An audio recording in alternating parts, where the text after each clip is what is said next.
जी आप आइए। अस्सलाम वालेकुम। जी बैठिए।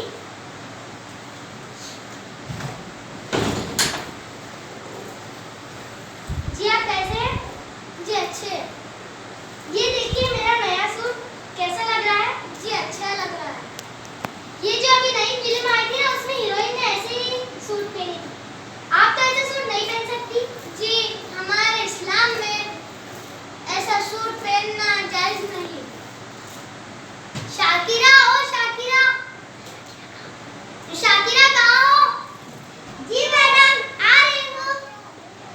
जी मैडम बोलिए। शाकिरा हमारे घर मेहमान आए, जाओ इनके लिए चाय ले आओ। कौन सी चाय मैडम? अमेरिका वाली, चाइना वाली या लंदन वाली? जी रहने दीजिए, हमारे लिए शरबत ला दीजिए। कौन सा शरबत मैडम? अमेरिका वाला, चाइना वाला या लंदन वाला?